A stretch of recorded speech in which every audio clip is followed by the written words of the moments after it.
In Thailand, they sometimes compare practicing meditation to flying a kite. It takes a fair amount of effort to get the kite up into the air until it finally catches the wind. And then it doesn't take much effort anymore. The energy of the practice, at that point, keeps feeding itself. Now in Thai, the phrase catching the wind is actually a play on words, because the word for wind and the word for breath are the same word, lom. So in your practice, when you finally get to the breath and it feels easiest to stay with the breath, that's when you've caught the wind. And the practice picks up its own momentum. The tricky part, of course, is getting the kite up into the air, getting to the part where the energy you put into the practice gets less and less, and the practice itself produces the energy you need.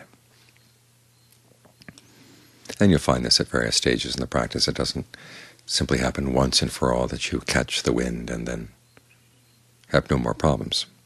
The kites sometimes, of course, fall down, and you have to get them back up in the air again. And so it's good to know some ways of generating energy so that you have the ability to get things up in the air, to catch the wind again.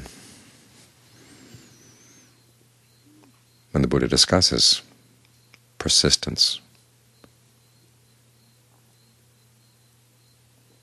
it's one of the 5 strengths. It builds on conviction.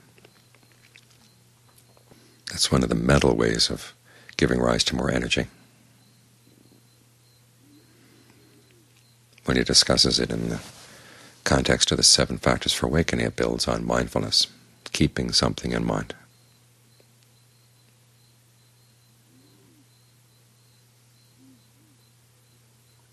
And so what are the ways of giving rise to conviction that are going to energize you, and what are the things you have to keep in mind that are going to give rise to more energy? In the 7 factors of awakening, the Buddha talks about qualities that act as a foothold for energy, or the potential for energy, but then he doesn't explain what they are. This is where you have to look around in yourself, and this is where you have to learn from others. That's the part you have to keep in mind. And essentially it comes down to 2 sorts of sources within the mind and sources within the body. In terms of the body, you may want to look at the way you're breathing, because there are some very peaceful and calm ways of breathing that actually deplete the energy in your body.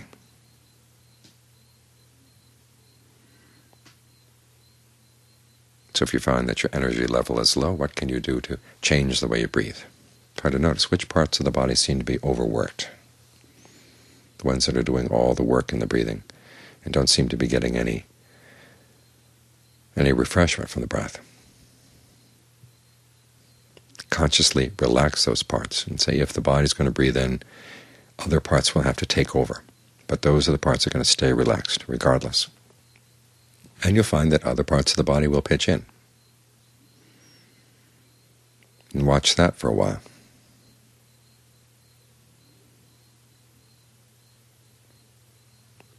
And see if the way they're breathing actually does improve the energy in the body.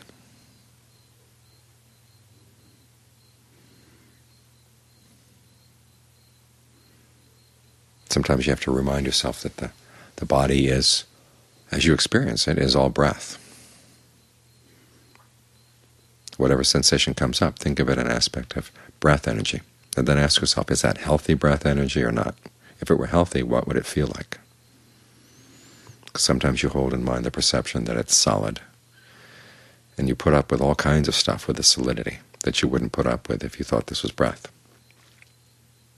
Then conversely, there are times when you feel a need for something really solid and grounding to get your energy going. So you have to play with your perceptions here to see what perception of what's going on in the body can actually be helpful. There are parts of the body that you may be suppressing that could actually be a source of energy. And John Lee talks of the breath that goes up the spine and the breath that goes up the center line in the front of the torso. Do you have any room for that kind of breath energy in the way you breathe, or do you squash it?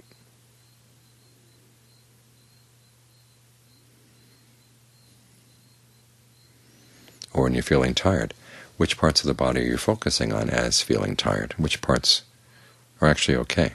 Switch your perception around to the parts that are okay. See what that does. In other words, realize that there are pockets of energy in the body, and not just in the body, all around you. And John Lee talks about what he calls the elements that surround the body, that actually give nourishment to it.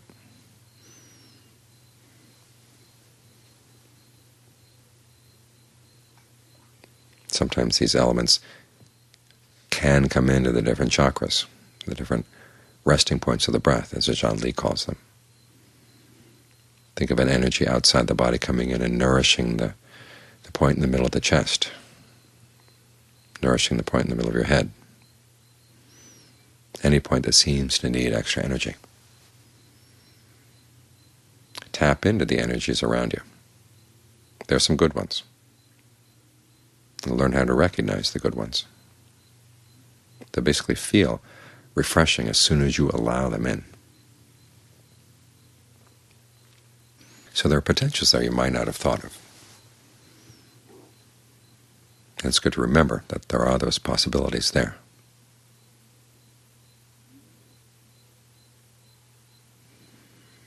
As for energy that comes from the mind, the Buddha talks about gladdening the mind,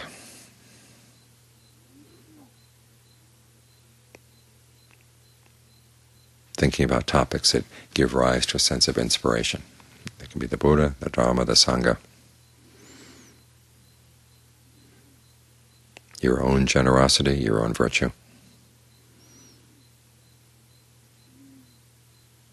Sometimes putting the breath aside for the time being and thinking about these things is very helpful. Thinking about the Sangha, for instance. Think about all the ajahns, the success they had in the practice. Remember, they were human beings, you're a human being. They can do it, you can do it. This is the message they always give. One of the purposes of this is to dig out any attitudes you may be holding that are actually harmful, that actually do sap your energy, like the attitude, well, I probably won't be able to get anywhere in this lifetime. I'll just kind of muddle around a little bit and hope that things will go better next time around. Ask yourself if part of your mind is holding on to that. And why would it hold on to that? Well, it doesn't want to put out too much effort. You don't want to set the bar too high. And in so doing, you sort of beat yourself down with the bar. If you're more open to the possibility that, yes, you could attain one of the noble attainments in this lifetime, does that energize you? Does it scare you? Look into that.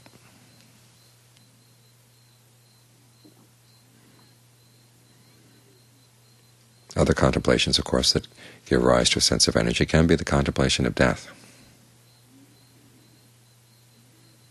Realizing that you don't know when it's going to come or how it's going to come. All these prophecies have been floating around about the year 2012.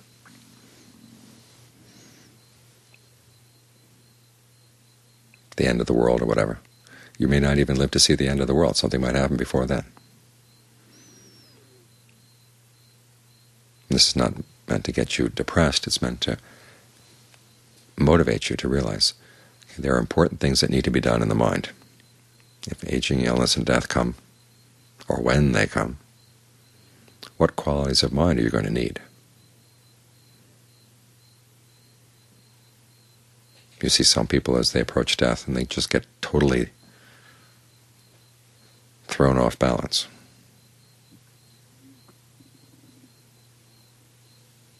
They can't even allow themselves to think about the future.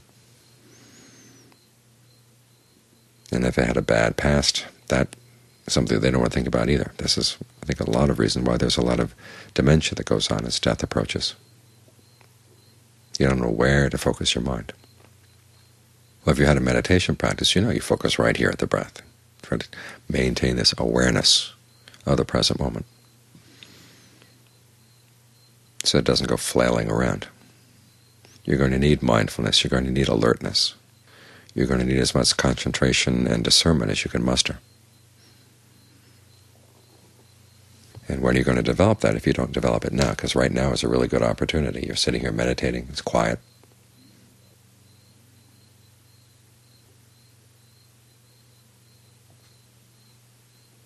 One of the contemplations that the Buddha has the monks make. In fact, it's one that even King Ashoka recommended. It's in one of his edicts, thinking about future dangers. Aging, illness, and death can come. Social unrest can come. A split in the Sangha can come. If you tell yourself, well, I'll wait until my next lifetime, he warns that the Dharma and the Vinaya are going to deteriorate over time. The opportunities don't get better. So you make use of the opportunity you have now.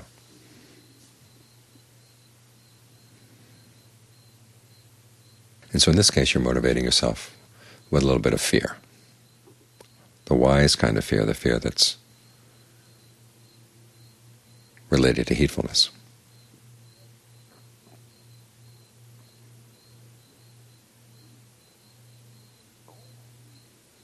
So it's up to you to decide what you need to think about to motivate yourself to practice. Sometimes it's the positive side of the encouragement. You hold out a carrot. Sometimes you have the stick to remind yourself that if you don't work now, it's not going to get easier. And they've done studies of people who are really expert in physical skills, and they've discovered they have this ability to motivate themselves using both types of motivation. A strong sense of the harm that can be done if you don't master this skill, and a strong sense of the positive things that can come when you do. And so you have to learn how to deal with your own mind. And when one method of motivation isn't working, well, remember you've got other possibilities, other choices, other tools in your kit.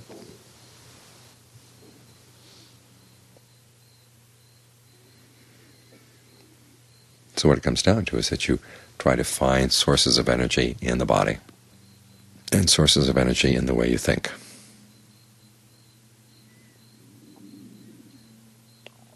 That you can then channel into your mindfulness, alertness, and concentration.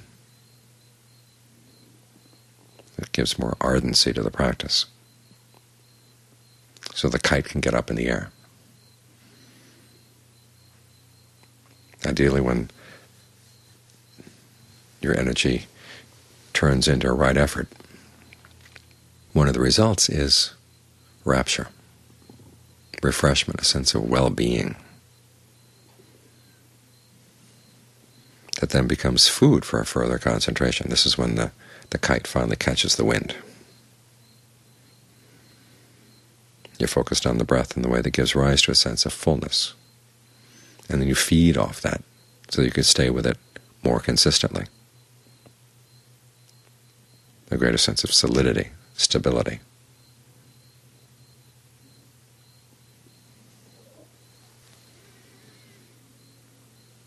So remember, right effort is not just a matter of brute force.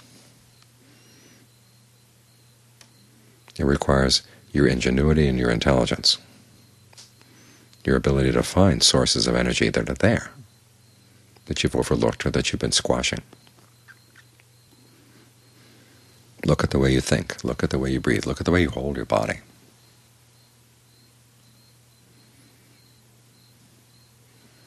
See if there's anything you can change. Any ways of thinking that are keeping you down, learn to question them. Any ways of breathing that are stifling your energy, just drop them.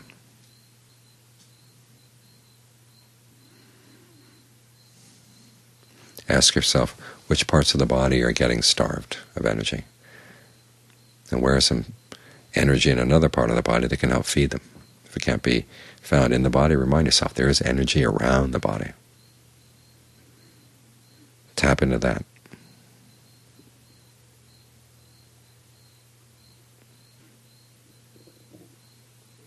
And so this is the use of mindfulness. Remember that you've got these potential sources. Don't forget them.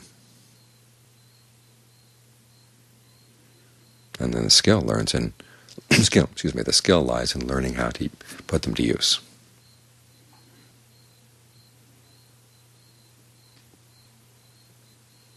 So the kite gets up into the wind, and the energy can feed on itself.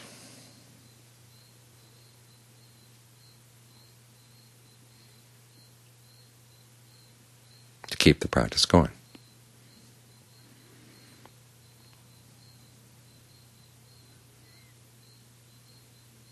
So it becomes steadier and more reliable. And the quality of energy or persistence does become what they call a dominant factor in the mind.